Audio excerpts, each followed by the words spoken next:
Assalamualaikum warahmatullahi wabarakatuh. Kita akan melanjutkan materi minggu lalu, yaitu linear programming, di mana sekarang kita akan membahas metode simplex, dan minggu lalu kita membahas metode grafik. Jadi sebenarnya apa bedanya antara metode grafik dengan metode simplex? Jadi metode grafik itu dia punya keterbatasan, karena kita pakai diagram kartesius hanya ada dua garis ya, vertikal horizontal. Jadi variabel yang bisa dipecahkan itu hanya dua variabel.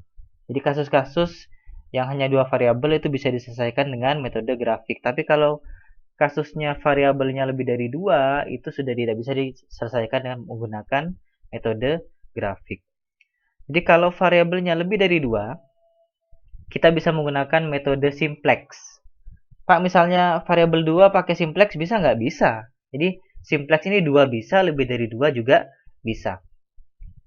Jadi metode simplex adalah metode untuk mencari solusi optimal, sama saja dengan metode grafik, baik dia maksimisasi maupun minimisasi pada kasus dengan variabel 2 atau lebih. Jadi kurang lebih itu secara garis besar ada 3 langkah untuk melakukan metode simplex. Langkah yang pertama, kita merubah bentuk umum menjadi bentuk standar. Kemudian langkah yang ketiga, kita membuat tabel simplex. Kemudian langkah yang terakhir, kita melakukan iterasi. Jadi ini secara garis besar ya, kita akan bahas satu persatu. Mulai dari langkah yang pertama, merubah bentuk umum. Jadi bagaimana cara merubah bentuk umum ke bentuk standar? Atau di buku lain tuh biasanya dia pakai istilah bukan bentuk standar, tapi bentuk baku. Ya. Jadi cara yang pertama untuk merubah bentuk umum, itu nilai ruas kanan setiap kendala non-negatif. Jadi katakanlah kalian menemukan kasus nilai di ruas kanan itu negatif, berarti kalian harus rubah menjadi non-negatif. Caranya gimana? Caranya dengan mengalihkan dengan minus 1. Jadi misalnya ada fungsi kendala 2x1 plus 3x2 lebih kecil dari sama dengan min 30, maka tinggal kalian kalikan minus 1, sehingga menjadi min 2x1 min 3x2 kurang dari sama dengan 30. Jadi ruas kanan itu nggak boleh negatif atau non-negatif. Selanjutnya, fungsi kendala itu harus berbentuk persamaan. Kita rubah menjadi bentuk persamaan. Kecuali kendala yang non-negatif. Jadi kendala non-negatif itu diabaikan aja. Jadi buat kalian yang lupa apa itu non-negatif, silakan tonton kembali video yang sebelumnya. Jadi jika kendala berbentuk kurang dari sama dengan, itu diubah menjadi persamaan. Berarti dirubah menjadi sama dengan. Dan kita menambahkannya dengan select variabel. Nah, kalau contohnya itu seperti ini, misalnya 2x1 plus 3x2 kurang dari sama dengan 60. Jadi nanti kita tambahkan di fungsi ini select variabel, jadi plus s1. Kemudian sama dengan, nah berarti kita rubah menjadi persamaan, karena ini kan pertidaksamaan, kurang dari sama dengan. Dirubah menjadi persamaan, berarti dirubah menjadi sama dengan 60. Ini contohnya. Kemudian berikutnya, jika kendalanya berbentuk lebih dari sama dengan, maka kita ubah juga menjadi persamaan, dan perbedaannya adalah kita mengurangkannya dengan surplus variabel. Jadi istilah select variabel, istilah surplus variabel itu hanya sebuah istilah untuk membedakan aja ya. Jadi contohnya misalnya 2x1 plus 3x2 lebih dari sama dengan 30. Jadi di dalam fungsi ini kita kurangkan, jadi mengurangkannya. Jadi 2x1 plus 3x2 dikurangi s2 sama dengan, jangan lupa ini, jadi lebih dari sama dengannya kita rubah menjadi persamaan sama dengan 30. Seandainya kendalanya ada 3, nanti kendala ketiga s-nya adalah s3. Jadi kita urutkannya. Jadi yang pertama itu s1, kemudian kendala kedua itu berarti plus s2 dan seterusnya. Mungkin kalau kalian baca di buku lain, dia nggak menggunakan lambang S. Dia pakai lambang Q. Atau dia pakai lambang, tetap pakai lambang X. Nggak ada masalah, itu hanya perbedaan lambang aja. Kemudian, fungsi tujuan itu harus berbentuk maksimum. Jadi nanti kalian sesuaikan dengan kasusnya. Kalau di kasusnya itu kasusnya itu misalnya fungsinya minimum, ya kalian rubah menjadi maksimum. Kalau kasusnya itu sudah maksimum, ya nggak perlu dirubah lagi menjadi maksimum karena sudah maksimum. Jadi jika fungsi berbentuk minimum, jadi yang dicari adalah minimisasi, ya, maka ubah dengan cara mengalihkan dengan minus 1. Jadi misalnya yang dicari Z-min, entah mencari biaya minimum atau yang lain, sama dengan 40x1 plus 30x2. Jadi kalian kalikan minus 1 sehingga menjadi min Z max sama dengan min 40x1 min 30x2. Kemudian sisi kanan di fungsi tujuan, kita masih ada di fungsi tujuan, itu harus dikosongkan. Sehingga yang di kanan pindah ke kiri semua. Jadi misalnya contohnya Z max sama dengan 40x1 plus 30x2. Jadi 40x1 plus 30x2 itu kita pindahkan ke ruas kiri. Sehingga menjadi Z min 40x1 min 30x2 sama dengan 0. Kemudian untuk merubah ke bentuk umum, nilai variabel keputusan non-negatif. Oke, ini sudah umum ya. Di video sebelumnya juga kita sudah bahas bahwa nilai dari variabel keputusan itu non-negatif, harus lebih dari 0. Lebih dari sama dengan 0. Oke, kita lanjut. Langkah kedua. Langkah kedua adalah membuat tabel simplex. Jadi saya contohkan terlebih dahulu bentuk umum, bentuk standar, baru kita masuk ke tabel simplex. Karena kalau nggak sambil praktek agak susah untuk memahami langkah-langkahnya. Jadi katakanlah bentuk umumnya seperti ini. Jadi kita langsung modelnya aja, nggak perlu soal cerita. Ada bentuk umum seperti ini, Z max sama dengan, kemudian ada 3 kendala, yang bawah itu adalah non-negatif. Kita rubah menjadi bentuk standar. Coba diingat-ingat lagi slide sebelumnya, untuk merubah menjadi bentuk standar, karena ini sudah Z max, berarti kita nggak perlu kalikan dia dengan minus 1. Kalau Z min, itu kan harus dikalikan dengan minus 1. Berarti kita tinggal memindahkan dari ruas kanan ke ruas kiri. Sehingga menjadi seperti ini. Z min 8x1 min 9x2 min 4x3 sama dengan 0. Kemudian kita rubah juga fungsi kendalanya menjadi bentuk standar atau bentuk baku di buku lain. Berarti caranya adalah karena ini kurang dari sama dengan. Kalau kurang dari sama dengan berarti pertama kita merubah dia menjadi sama dengan persamaan, kemudian kita menambahkan slack variabel. Berarti x1 plus x2 plus 2x3 plus s1. Jadi ditambahkan dengan slack variabel sama dengan 2. Begitu juga yang selanjutnya. Jadi yang selanjutnya ditambah dengan s2. Berikutnya lagi ditambah dengan s3. Semuanya dirubah menjadi persamaan sama dengan 2 sama dengan 8 sama dengan 3. Non-negatif kita abaikan, ya. Jadi yang kita rubah ke bentuk standar adalah fungsi kendala 1, 2, 3. Oke, bagaimana cara membuat tabelnya? Jadi tabelnya, kolom paling kiri, itu kepalanya namanya adalah variabel basis. Sedangkan yang kolom yang kanan, itu ada NK. NK itu nilai kanan. Kemudian ada indeks. Nah, indeks ini akan kita bahas lebih lanjut di langkah 3. Ya. Jadi apa yang kita isi di kolom variabel basis? Jadi yang kita masukkan di kolom variabel basis, itu yang pertama adalah select variabel. Jadi di kasus ini ada berapa select variabel? Ada 3. Ada S1, ada S2, dan ada S3. Jadi kita masukkan ke kolom variabel basis. S1 kita masukkan, S2 kita masukkan, S3 kita masukkan. Kemudian apalagi yang dimasukkan? Yang dimasukkan adalah Z. Jadi Z kita tulis di bawah. Mungkin kalau kalian baca di buku lain, Z-nya taruh di atas. Sama aja ya. Mau dia taruh di atas, mau dia taruh di bawah, pasti hasilnya sama. Kemudian, apa yang kita isi di baris paling atas? Ini masih ada yang kosong. Yang kita isi adalah variabel keputusan. Yang pertama, berarti kita masukkan X1 karena ada variabel X1, kemudian kita masukkan X2, X3, kemudian selanjutnya kita masukkan select variabelnya juga. Berarti S1, S2, dan S3.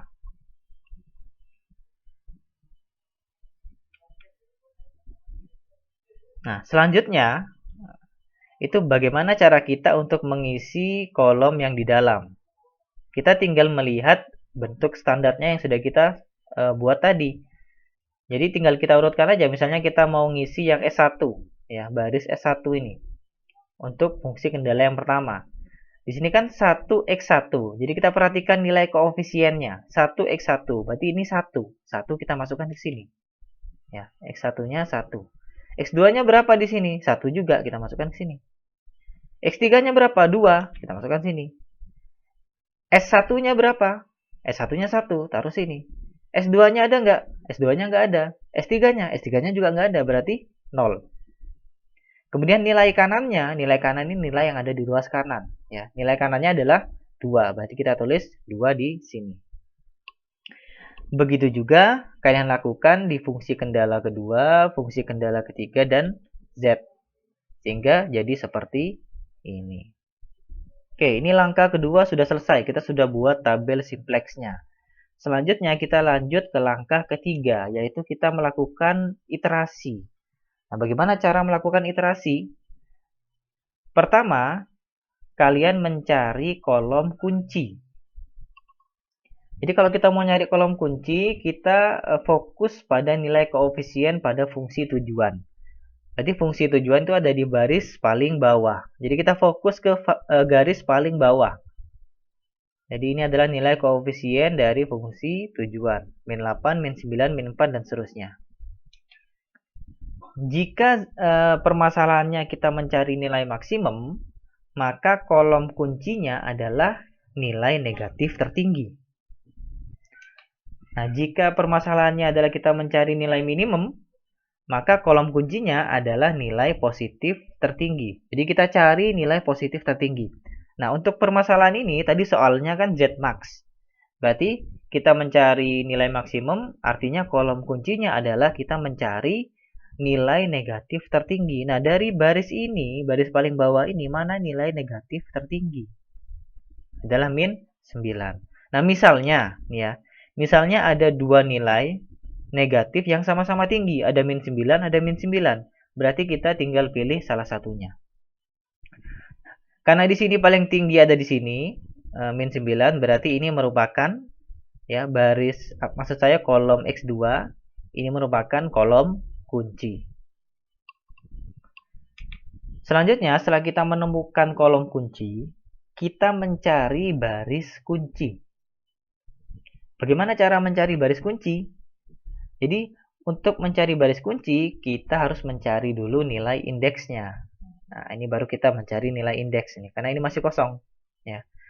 Jadi, kita cari nilai indeks positif terkecil. Jadi kalau negatif nggak kita pilih. Yang kita pilih adalah positif terkecil. Kemudian cara mencari nilai indeks yaitu nilai kanan. Jadi ini nilai kanan dibagi kolom kunci.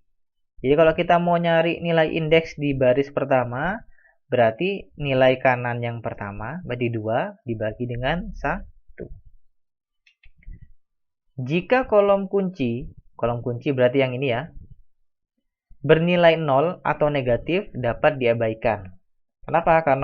Karena kalau nilai kolom kuncinya 0 atau negatif itu sudah pasti dia bukan indeks yang kita cari. Yang kita cari kan positif terkecil. Nah, pasti bukan itu. Makanya kita abaikan aja. Biar mempercepat waktu pengerjaan kita.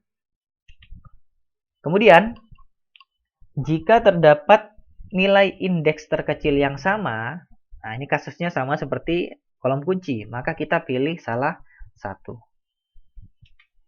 Oke, coba kita hitung. Berarti 2 dibagi 1, 8 bagi 6, 3 bagi 3. Ketemu hasilnya seperti ini. Lalu mana baris kuncinya? Ingat baris kuncinya dipilih positif terkecil. Berarti positif terkecil adalah baris ketiga, yaitu S3. Ya. Berarti ini adalah baris kunci. Setelah ketemu baris kunci, kita cari nilai kunci. Atau kalau di buku kita itu, dia nyebutnya bukan nilai kunci, tapi angka kunci. Saya kurang cocok dengan istilah angka kunci. Jadi kita mencari nilai kunci. Nilai kunci itu terdapat pada persilangan antara kolom kunci dan baris kunci. Berarti yang ada di tengah-tengahnya itu. Berarti ini adalah nilai kunci, yaitu 3. Oke, sebelum saya lanjut ke slide selanjutnya, kalian ingat-ingat terlebih dahulu mana yang kolom kunci, mana yang baris kunci, dan mana yang nilai kunci. Karena itu patokan kita untuk melakukan lanjut ke langkah selanjutnya. Kita masih ada di iterasi. Iterasi ini masih belum selesai, ya.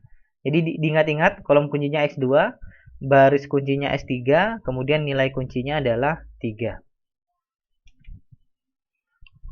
Oke, langkah berikutnya kita mengganti variabel keluar dengan variabel masuk.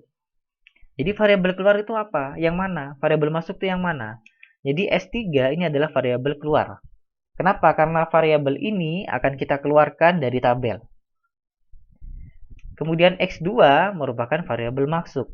Karena variabel ini akan kita masukkan ke kolom variabel basis. Kenapa yang S3? Kenapa yang X2? Kenapa yang S3? Ya karena dia merupakan baris kunci. Kenapa yang X2? Karena merupakan kolom kunci. Ya. Jadi X2 kita masukkan ke S3. Makanya namanya variabel masuk. Sehingga S3 berubah menjadi X2. Ini adalah tabel yang baru. Jadi tabel yang sebelumnya kita tinggalkan. Kita membuat tabel yang baru sekarang ini. Di langkah keempat. Ya. Di step keempat. Selanjutnya, kita mencari nilai baru pada baris kunci. Baris kunci berarti yang ini, ya. Jangan sampai lupa mana baris kuncinya. Caranya gimana? Caranya kita membagi masing-masing nilai baris dengan nilai kunci. Oke, baris kunci tadi nilai barisnya berapa? Kalau lupa saya munculkan di sini. Ini adalah nilai baris dari baris kunci yang tadi, yang di slide sebelumnya. 2, 3, 4, 0, 0, 1, 3. Caranya di sini dibagi dengan nilai kunci. Nilai kuncinya berapa tadi? 3. Berarti 2 bagi 3, 3 bagi 3, 4 bagi 3, dan seterusnya. Nah, nilai dari hasil pembagian ini kita masukkan ke tabel yang baru. Sesuai dengan tempatnya. Karena ini baris ketiga, ya udah kita masukkan ke baris yang ketiga ini. Ya. Kalau dari sini baris ketiga, kalau dari atas baris keempat. Ya, jadi barisnya X2 kita masukkan ke sini. Oke, selanjutnya kita sudah mendapatkan nilai dari baris X2. Selanjutnya kita cari nilai baru pada baris yang lain. Berarti baris S1 belum ada nilainya, baris S2 belum ada nilainya, baris Z juga belum ada nilainya. Gimana caranya? Caranya adalah nilai lama dikurangi dengan nilai baru baris kunci. Jadi nilai yang baru kita dapatkan ini, di mana nilai ini masih harus kita kalikan terlebih dahulu dengan nilai kolom kunci. Jadi nilai kolom kunci di sini itu menyesuaikan dengan kolom kunci yang sebelumnya kita dapatkan. Ya.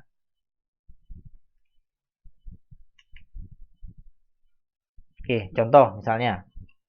Kita coba cari yang baris S1.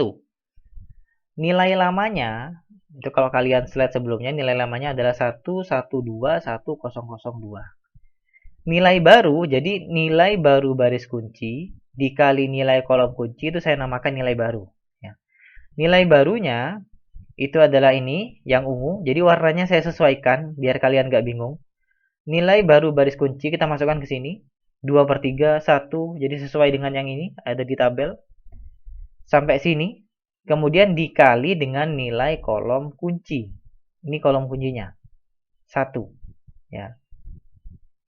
Kemudian, kita kurangkan, jadi 2/3 kali 1, 1 kali 1, 4/3 kali 1. Jadi 1 dikurangi, karena ini kebetulan 1 sehingga nilainya tetap. Di 1 dikurangi 2/3, berarti 3/3 kurangi 2/3, hasilnya 1/3. Kemudian 1 dikurangi 1, 0.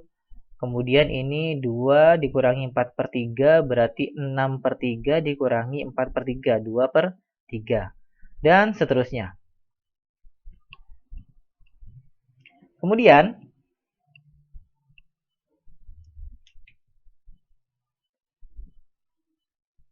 kalian cari juga baris yang kedua, baris S2 maksud saya. Nilai lamanya berapa? Dilihat tabel yang sebelumnya, dimasukkan ke situ. Kemudian nilai barunya sama seperti yang atas, pembedanya adalah nilai kolom kuncinya. Jadi nilai kolom kuncinya di sini adalah 6. Dapat dari mana 6? Coba dilihat lagi di slide sebelumnya. Kolom kunci untuk X2, untuk S2. Berapa nilai kolom kunci untuk S2? Di sana adalah 6. Kemudian kita kurangi, nanti ketemu hasilnya, kalian cari juga untuk Z-nya. Jadi nilai nilai kolom kunci untuk Z itu adalah min 9. Dapat dari mana? Coba dilihat lagi di kolom kunci pada tabel yang sebelum slide ini. Ya. Oke, kalau sudah didapatkan nilai baru untuk baris 1, nilai baru untuk baris 2, nilai baru untuk garis Z, ini garis ini ya, kok baris ya? Ini garis S1, garis S2, garis Z. Kita masukkan ke tabel. Nah, sudah ketemu nih, masukkan ke tabel. Setelah itu, kita yang terakhir melakukan penentuan solusi optimal. Apakah tabel ini sudah memberikan solusi yang optimal? Jadi ada kriterianya. Kriteria yang pertama, solusi optimal itu dapat dilihat dari nilai koefisien fungsi tujuan. Jadi kita fokus ke baris yang paling bawah, baris Z. Kemudian,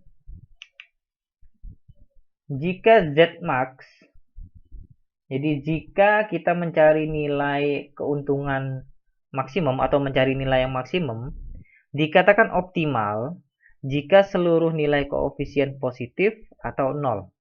Jadi optimalnya kalau semuanya nilainya positif atau 0. 0 nggak ada masalah. Jadi kalau ada negatifnya itu belum optimal. Nah, jika permasalahannya kita mencari nilai minimum, dikatakan optimal jika seluruh nilai koefisiennya negatif atau 0.